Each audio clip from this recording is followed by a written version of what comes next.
Alhamdulillah Rabbil Alamin wa bihi nasta'in ala umuri dunya wa din wa sallallahu ala sayyidina Muhammadin wa ala alihi wa ashabihi wa man tabi'ahu bi ihsan ila yaumiddin. Asyhadu an la ilaha illallah wahdahu la syarika lah wa asyhadu anna Muhammadan abduhu wa rasuluh la nabiyya wa la rasulahu ba'dah. Allahumma la sahla illa ma ja'altahu sahla wa anta taj'alul hazna idza syi'ta sahla. Allahumma alimna ma yanfa'una wanfa'na bima 'allamtana wa zidna ilma. Alhamdulillahirabbil alamin. Ma'asyiral muslimin, sidang salat subuh berjamaah yang semoga dirahmati Allah Subhanahu wa taala. Kita bersyukur kepada Allah atas semua karunia, limpahan rahmat, kekuatan, iman, inayah, hidayah, taufik, wassadat. Pada saat ini kita diberikan kesempatan oleh Allah Subhanahu wa taala untuk menjalankan ibadah saum atau siam Ramadan, syahrun karim, syahrun mubarak, syahrun nazzalallahu fihi al-Quran. Allah Subhanahu wa taala turunkan di dalamnya Al-Quran. Nazzalallahu bihi ar-rahmah wal barakah. Allah turunkan di dalamnya rahmat dan barakah. Nazzalallahu bihi syahrus sadaqah wal qiraah.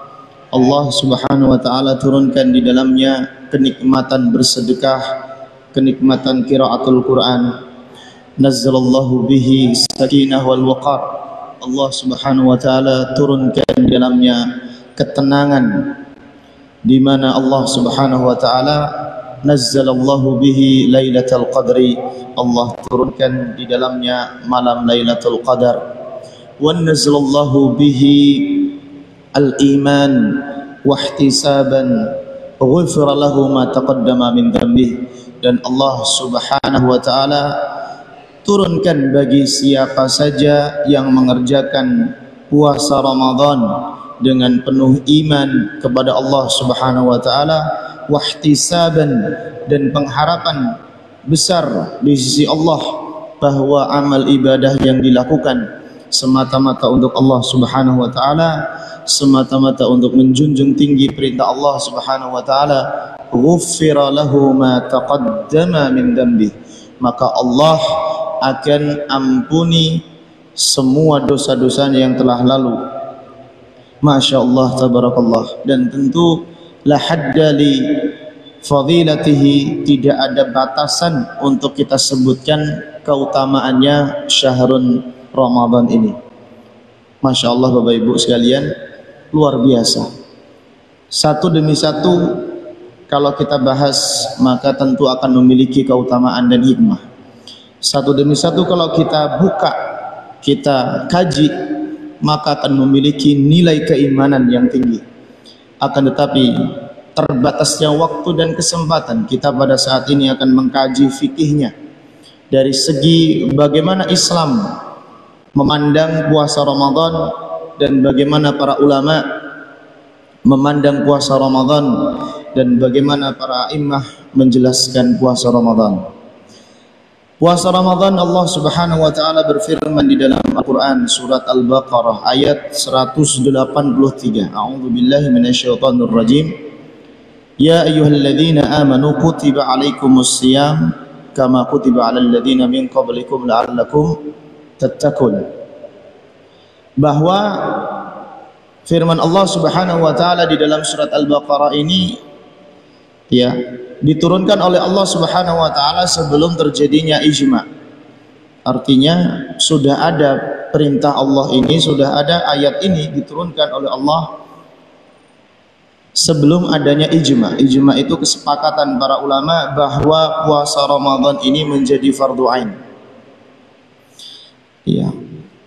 Wahai orang-orang yang beriman, ya ayyuhalladzina amanu, bahwa khitab yang ditujukan, bahwa pembicaraan yang ditujukan oleh Allah Subhanahu wa taala faqat lil ladzina amanu, hanya untuk orang-orang yang beriman saja. Berarti menunjukkan nanti di dalam pembahasan fikihnya akan dijelaskan oleh para ulama, orang yang tidak beriman berarti tidak mendapatkan perintah ini. Orang yang belum di dalam hatinya ada keimanan kepada Allah Subhanahu wa taala belumlah diwajibkan untuk mengerjakan puasa Ramadan. Demikian juga bagi yang keluar dari Islam, yang murtad, itu juga tidak mendapatkan kewajiban untuk mengerjakan puasa Ramadan. Ya ayyuhalladzina amanu, wahai orang-orang yang beriman, ketika seruan ini diserukan oleh Allah Subhanahu wa taala maka menyeluruh. Ya alladzina amanu, siapa saja yang di dalam hatinya ada keimanan, siapa yang di dalam hatinya ada kepercayaan dan keyakinan, ya di situ ada kekuatan roh bahwa Allah Subhanahu wa taala dan Rasulnya telah menurunkan perintah ini, maka dilanjutkan dalam pernyataannya kutiba alaikumusiyam. Kutiba mughayyir sighah, artinya diwajibkan. Dikuatkan lagi dengan alaikum, dituliskan artinya diwajibkan. Kata yaktubu, kutiba artinya dituliskan, sedangkan secara perintah atau di dalam bahasa fikih artinya kutiba, perintah di sini artinya diperintahkan atau diwajibkan. Ditulis di sini artinya diperintahkan atau diwajibkan, alaikum, atas kalian, kembali kepada orang-orang yang beriman tadi. Jadi atas kalian orang-orang yang beriman, atas kalian orang-orang yang di dalam hatinya ada keimanannya, atas orang-orang yang di dalam hatinya beriman kepada Allah dan Rasulnya di yaumul akhir, maka diperintahkan oleh Allah Subhanahu wa taala untuk mengerjakan puasa Ramadan. Dan status hukumnya puasa Ramadan ini adalah fardu ainun. Fardu ain artinya wajib bagi setiap mukallaf aqil balik yang tidak memiliki uzur untuk mengerjakan puasa Ramadan ini. Bapak Ibu yang semoga dirahmati Allah Subhanahu wa taala, itu adalah dasar di mana perintah puasa ini bukan saja perintah hadis atau bukan saja perintah ulama di dalam kitab-kitab fikihnya, akan tetapi puasa Ramadan merupakan perintah langsung dari Allah Subhanahu wa taala di dalam surat Al-Baqarah ayat 183. Kemudian dilanjutkan dengan ijma'nya para ulama yang menyimpulkan, yang memutuskan bahwa status hukum puasa Ramadan ini adalah fardu ainin. Qala musannif rahimallahu taala, musannif mengatakan di dalam kitab ini, kitab Umdatus Salik wa Uddatun Nasik, yang ditulis oleh Imam Ibnu Naqib Al-Misri. Beliau mengatakan bahwa di dalam ta'liq yang ada di dalam kitab ini, bahwa puasa secara bahasa terlebih dahulu adalah al-imsak. Puasa itu secara bahasa adalah menahan. Menahan apa saja? Menahan an kulli mufattirat. Jadi menahan dari segala sesuatu yang bisa membatalkannya. Maka menahan di sini tidak bisa diartikan hanya dengan ditahan, tapi menahan itu adalah satu perbuatan yang terus-menerus dilakukan, satu perbuatan yang tidak boleh terhenti, tapi satu perbuatan yang terus-menerus dilakukan dari waktu sampai ke waktu yang lain. Artinya dimulai dari kapan, diakhiri sampai kapan. Dan itu harus terus-menerus seperti itu. Penahanannya tidak boleh berhenti. Maka disebut secara bahasa puasa ini adalah al-imsak. Imsak artinya menahan. Dari waktu yang diperintahkan sampai waktu yang diperintahkan, sehingga kalau penahanannya diputus di tengah jalan, penahanannya terputus di tengah jalan dengan sebab yang diizinkan oleh syariat ataupun yang tidak diizinkan oleh syariat, maka puasanya batal. Atau penahanannya terputus dengan sebab karena terjadinya penghalang yang muncul akan dirinya sendiri, baik bagi laki-laki maupun bagi perempuan. Bagi laki-laki bisa banyak peristiwanya, nanti akan kita bahas kupas tuntas insyaallah taala selama 1 bulan ke depan, ya. Insya Allah setiap hari Selasa dan hari Kamis subuh kita akan mengkaji, mengkupas tuntas puasa Ramadan ini. Kalau kita kaji Bapak Ibu secara detail sampai fatwa-fatwanya para ulama, maka kajian ini akan sangat panjang lebar dan menarik untuk didiskusikan dan dibahas. Maka daripada itu, ketika penahanannya ini terjadi penghalang pada diri seorang laki-laki, pada diri seorang perempuan, maka penghalang ini bisa membatalkan puasa. Contoh di antara kasus yang terjadi pada laki-laki, terjadinya pingsan, terjadinya gila, terjadinya musafir tanpa rencana. Nah, nanti akan dibahas bagaimana nih kalau kita musafir tanpa rencana, tiba-tiba di jam 8 pagi sudah siam, sudah puasa, ternyata ada hajat, ada keperluan di luar kota yang memaksa kita untuk pergi. Yang biasa sering terjadi biasanya takziah atau ada menjenguk orang sakit dan seterusnya. Nah, itu perlu dibahas bagaimana hukumnya, apakah harus membatalkan puasa, apakah terus bertahan dengan puasanya. Itu namanya munculnya penghalang.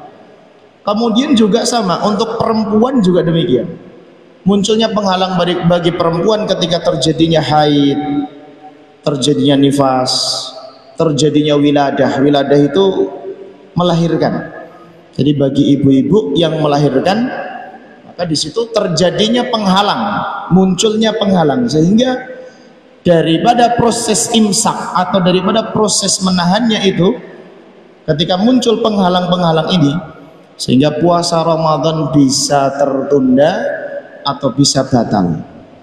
Maka ma'asyiral muslimin, supaya puasa ini menjadi sempurna, maka tentu batasan-batasan ini akan kita kaji secara detail, sehingga kita tidak asal membatalkan puasa, dan juga kita tidak asal makan dan minum. Karena yang sering terjadi di kalangan banyak kaum muslimin itu, Bapak Ibu yang semoga dirahmati Allah, banyak di antara kaum muslimin yang membatalkan puasa, mohon maaf ya, yang membatalkan puasa, ketika puasanya batal itu langsung terus menerus setelah batal puasanya itu makan minum sampai menjelang iftar, ya. Jadi setelah misalkan di siang hari membatalkan puasa, makan minum, itu lanjut makan minum sampai sore. Padahal ternyata ini pendapat mayoritas para ulama tidak demikian, Bapak Ibu. Jadi kaidahnya ketika seseorang itu membatalkan puasa, disebabkan karena memang sebelumnya dia ini diwajibkan untuk berpuasa. Jadi memang sebelumnya wajib, seperti kita ini yang di masjid ini, insyaallah ta'ala ini termasuk kategori mukallaf akil balik yang tidak memiliki uzur untuk meninggalkan puasa, nggih. Nah, ini kalau tiba-tiba nanti jam 8 pagi kok sarapan, ya, jam 8 pagi tiba-tiba sarapan pagi makan, ya, tanpa uzur syar'i, ya, karena melanggar saja, karena memang betul-betul melanggar. Ini yang pertama, contoh yang pertama misalkan.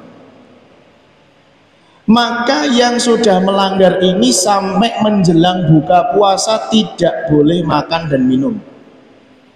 Kalau nekat makan dan minum maka berdosa, Bapak Ibu. Jadi kita semua yang membatalkan puasa secara tiba-tiba tanpa alasan atau beralasan, karena hukum asalnya kita diwajibkan berpuasa, tiba-tiba jam 8 pagi membatalkan puasa, maka sampai nanti menjelang iftar kita tidak diperbolehkan untuk makan dan minum. Ya, kenapa seperti itu? Karena hukum asalnya wajib. Kemudian yang kedua, kalau disebabkan karena uzur syar'i, misalkan seperti pekerja keras, ya, pernah ada pertanyaan bagaimana jika pegawai bangunan, tukang bangunan yang siang hari ngecor, Pak. Ngecor itu kan butuh energi yang ekstra, ya, butuh kekuatan yang ekstra. Nah, ini bagaimana hukumnya? Apakah dari sahur sudah nawa itu ngecor hari ini tidak berpuasa? Ternyata tidak, Pak. Jadi untuk yang punya pekerjaan seperti itu, maka tetap dari pagi harinya niatnya puasa. Nawaitu shauma ghadin nada ifardhi syahri ramadhan hadhihi sanati fardhillahi taala. Tetap niat puasa, tetap wajib berpuasa sampai ketika proses pengecoran, proses kerja keras itu kemudian nanti terjadi ketidakkuatan. Ya, ini saya gambarkan umum dulu Bapak Ibu ya, biar paham apa yang dimaksud imsak di dalam puasa Ramadan itu apa. Jadi ketika nanti ternyata di siang hari proses pengecoran itu dia tidak kuat sama sekali, sudah ibarat kata ini kalau sampai tidak batal, tidak minum, nah ini bisa masuk rumah sakit, ini bisa pingsan, ini bisa kembali kambuh mahnya, ini bisa kembali lagi sakit perutnya dan seterusnya. Maka untuk pekerja pengecoran ini atau apa sajalah pekerjaannya Bapak Ibu, itu boleh membatalkan puasanya. Boleh membatalkan puasa untuk yang kondisi seperti ini, dalam kondisi darurat. Nah, nanti setelah dibatalkan puasanya dengan makan minum secukupnya sampai dia kembali lagi sehat, kembali lagi bisa menegakkan punggungnya atau bisa melanjutkan pekerjaannya yang memang harus dilanjutkan, maka setelahnya Bapak Ibu itu tidak boleh makan dan minum sampai menjelang berbuka puasa. Wajib imsak. Wajib imsak. Kenapa Bapak Ibu? Karena sebelumnya dia diwajibkan berpuasa. Tapi kalau sebelumnya tidak diwajibkan berpuasa, contoh seperti anak kecil, seperti orang yang safar, seperti ibu-ibu yang haid, nifas, atau wiladah atau melahirkan, yang sebelumnya tidak diwajibkan puasa, atau orang yang sudah tua. Nanti ada fikih khusus untuk simbah-simbah, untuk kakek-kakek dan nenek-nenek yang status kekuatan puasanya tidak sebagaimana anak muda, nanti bisa dibahas. Jadi bagaimana hukumnya, apakah wajib berpuasa selama 1 bulan penuh atau boleh diganti dengan fidyah. Nah itu insya Allah nanti akan kita bahas juga. Jadi kalau status awalnya tidak diwajibkan untuk berpuasa, ya seperti anak kecil yang belum balik, tiba-tiba jam 8 pagi, jam 10 pagi dia masuk usia balik. Atau seperti halnya ibu-ibu yang haid atau nifas, kemudian jam 10 pagi haid dan nifasnya berhenti, atau haid dan nifasnya selesai. Atau musafir yang memang dia sebenarnya tidak diwajibkan puasa tapi dia berpuasa, maksudnya melakukan puasa. Maka kalau di siang hari orang-orang yang tidak diwajibkan ini membatalkan puasanya, tiba-tiba jam 10 pagi ya sudah kita putuskan batal sajalah, kita batalkan puasanya, maka tidak wajib imsak. Jadi sampai menjelang buka puasa tidak wajib untuk menahan makan dan minum, boleh makan dan minum, artinya sunnah. Kenapa Bapak Ibu sunnah? Karena hukum asalnya orang-orang ini memang tidak diwajibkan berpuasa, berbeda dengan yang pertama tadi.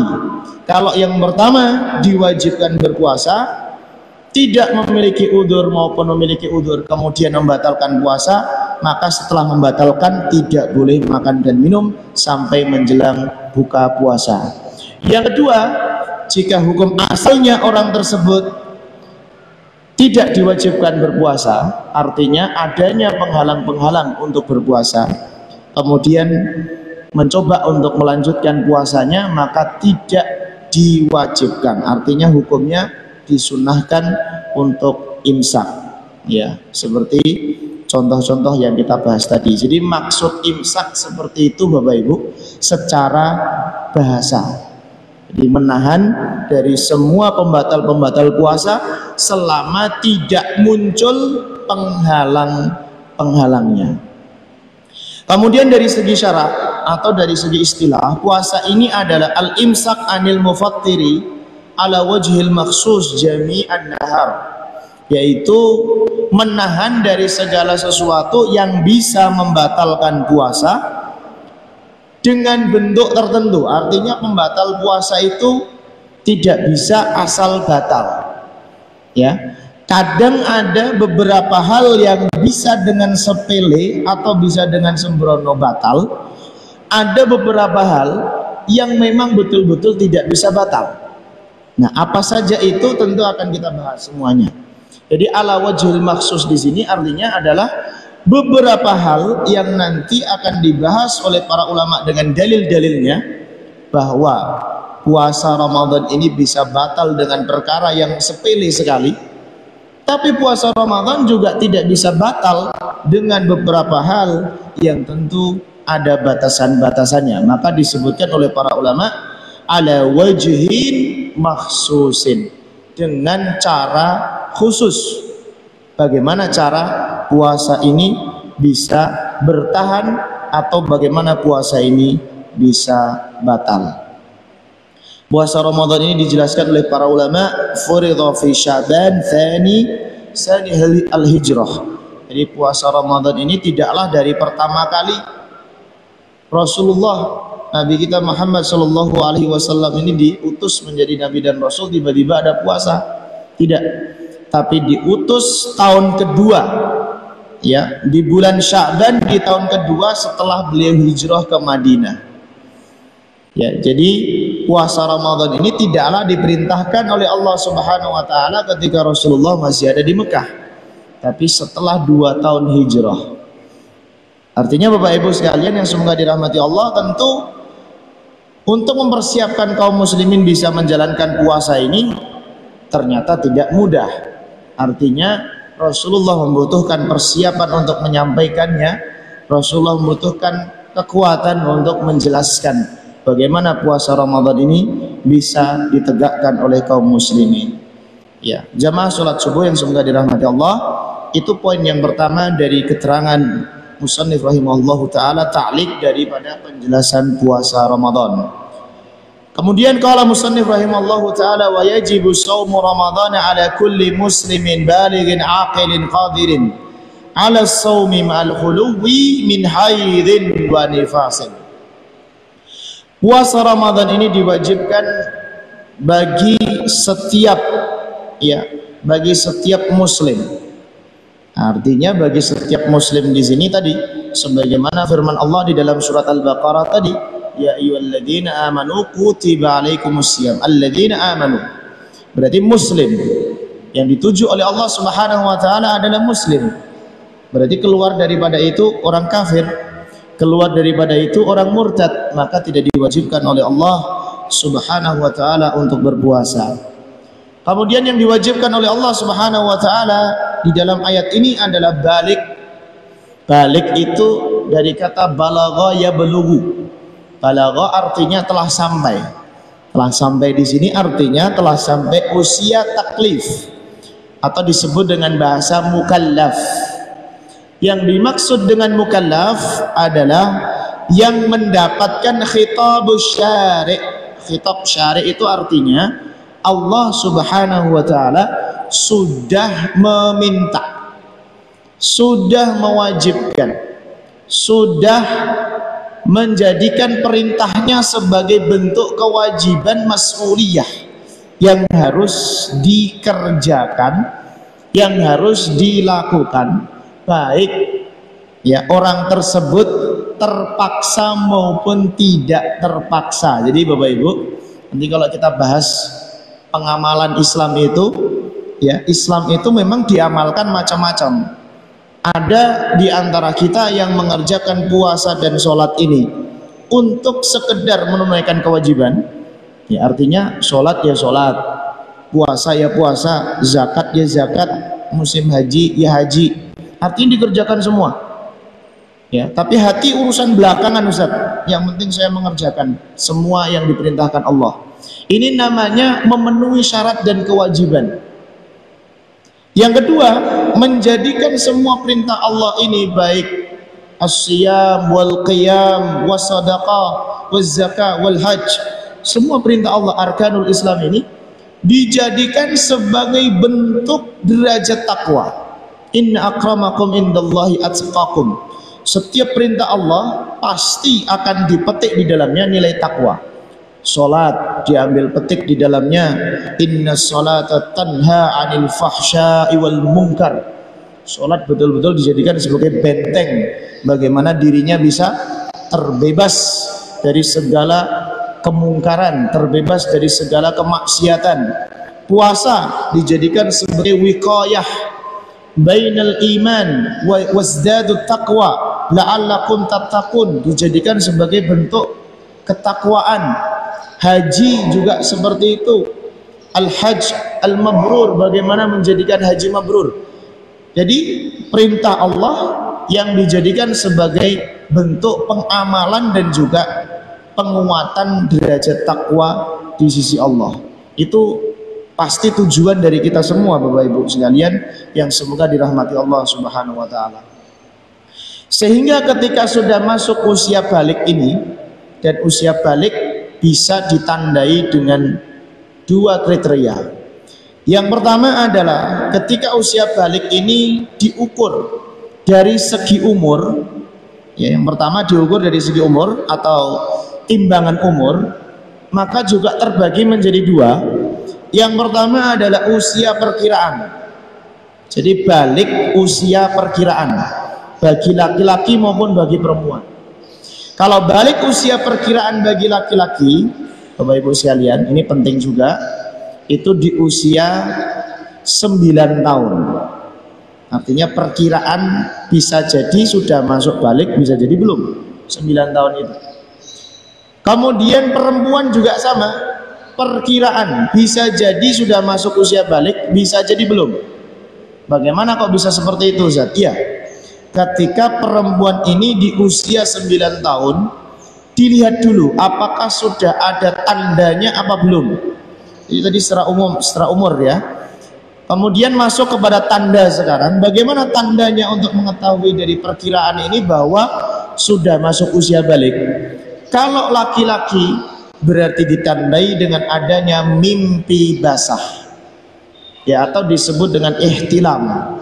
Laki-laki yang sudah mimpi basah di usia 9 tahun itu berarti dia sudah balik, artinya sudah mendapatkan kewajiban untuk mengerjakan puasa Ramadan.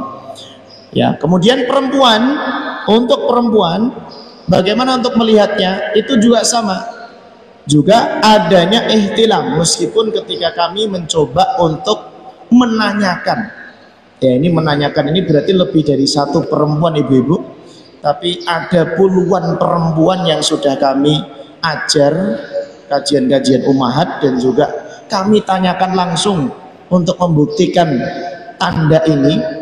Apakah perempuan itu mimpi basah?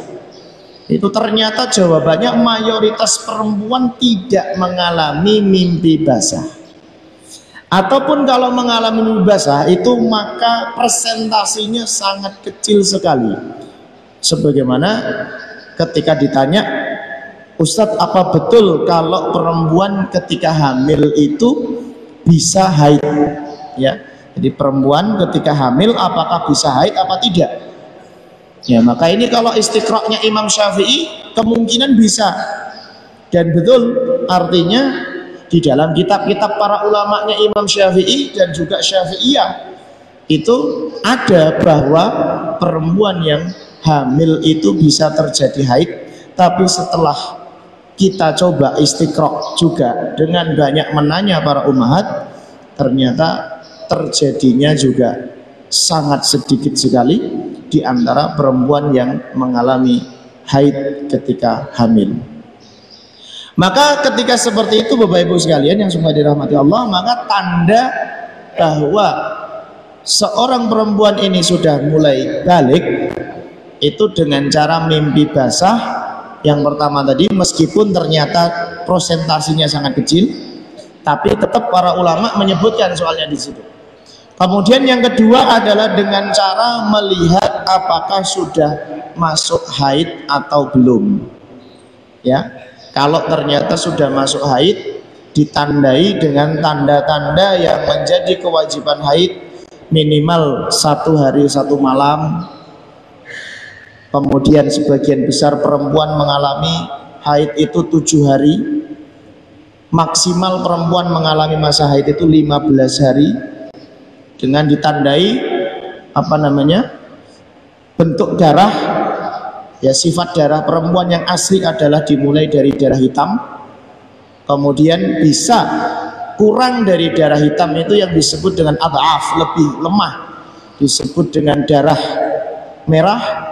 Kemudian adhaf lagi, lebih lemah lagi, disebut dengan darah coklat. Adhaf lagi, lebih lemah lagi, disebut dengan darah kuning. Adhaf lagi, lebih lemah lagi, disebut dengan darah keruh. Jadi itu sifat-sifatnya ibu-ibu. Maka kalau terbentuk atau ada semua tanda itu, berarti perempuan ini sudah masuk usia balik. Itu tanda balik dari segi umur dan tanda. Ya, dari segi umur tadi, kalau perkiraan adalah 9 tahun, kalau tanda adalah mimpi basah dan terjadinya haid bagi perempuan. Kemudian sekarang untuk yang pasti balik, Bapak Ibu. Yang pasti balik ini adalah di usia 15 tahun. Jadi kalau usia 15 tahun ini sudah pasti. Artinya ada tanda maupun tidak ada tanda. Bagi laki-laki maupun perempuan maka wajib untuk mengerjakan perintah Allah. Artinya sudah wajib balik usia 15 tahun. Jadi apakah mimpi basah atau tidak, apakah haid atau tidak, usia 15 tahun ini sudah wajib balik dan sudah wajib mengerjakan perintah-perintah Allah Subhanahu wa taala. Maka benarlah perintah Nabi Shallallahu alaihi wasallam, adibu auladakum. Jadi adib itu artinya didiklah anak-anak kalian fi sab'in. Artinya di usia 7 tahun diperintahkan untuk dididik bagaimana perintah-perintah sholat, perintah puasa. Kenapa Bapak Ibu 7 tahun? Karena persiapan di situ. Ada usia 9 tahun yang disebut perkiraan balik. Kemudian baru setelah 15 tahun maka murhu au murhaulai auladakum lisiyami wal qiyam. Perintahkanlah mereka dengan perintah wajib jika di usia 15 tahun. Maka itu yang disebut dengan balik, ya. Jadi yang pertama tadi muslim, yang kedua balik, yang ketiga akil. Akil ini adalah berakal. Maka puasa Ramadan wajib dikerjakan oleh orang yang berakal.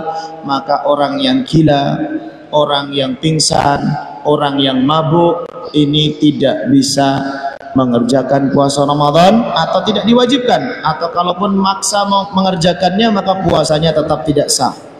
Kemudian yang keempat ada qadirin ala shaum, orang yang mampu berpuasa menahan dari semua pembatal-pembatalnya, dari terbit fajar sampai tenggelamnya matahari. Jadi orang yang qadir ini artinya orang yang mampu, tidak terjadi madharat, tidak terjadi kedaruratan ketika mengerjakan puasa. Ma'al khuluwi minal haidhi wan nifas, dengan terbebasnya dari haid dan nifas. Maka ibu-ibu sekalian, jika memang masih ada tanda-tanda nifas bagi yang setelah wiladah, maka pastikan ibu-ibu ya, nifas itu tadi haid sudah kita singgung. Nifas itu minimal adalah lahdoh. Lahdoh itu jadi setelah melahirkan, ya, setelah janin keluar semuanya, kemudian keluar darah sedikit saja, maka itu namanya darah nifas. Tapi ibu-ibu, kalau darah yang keluar sebelum keluarnya janin, nah ini penjelasan mayoritas ulama ya. Jadi darah yang keluar sebelum janin keluar ini namanya darah istihadhah. Ini bukan darah nifas. Jadi kalau pas proses melahirkan kemudian kok sebelum janinnya keluar itu keluar darah, maka ini namanya disebut dengan istihadhah. Ketika janin proses keluar, apakah sudah nifas Ustaz? Belum.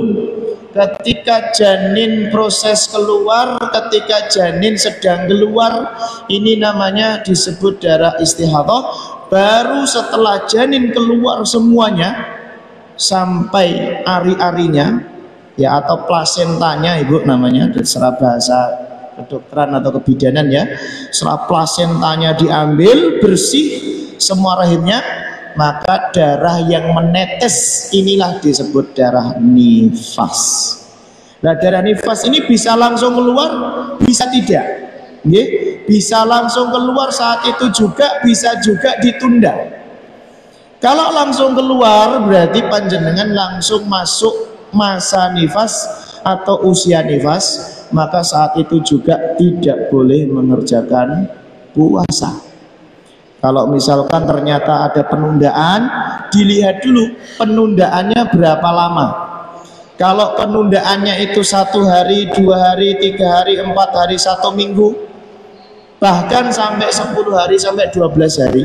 Jadi setelah melahirkan itu ternyata ibu-ibu itu nggak langsung keluar nifas sampai 12 hari, ya enggak apa-apa, ditunggu dulu. Kapan terakhir batasnya? Terakhir batasnya adalah sampai 15 hari. Jadi kalau ibu-ibu sampai 15 hari pasca melahirkan tidak keluar darah sama sekali, berarti panjenengan hamil tanpa nifas. Ini yang masih jarang diketahui oleh masyarakat umum. Jadi kalau panjenengan setelah melahirkan dengan jarak 15 hari tanpa ada darah yang menetes sama sekali, berarti panjenengan melahirkan, proses melahirkan tanpa adanya nifas. Kemudian kalau ternyata di hari ke-16 panjenengan keluar darah, berarti darah yang keluar ini adalah darah haid, ya, namanya darah haid.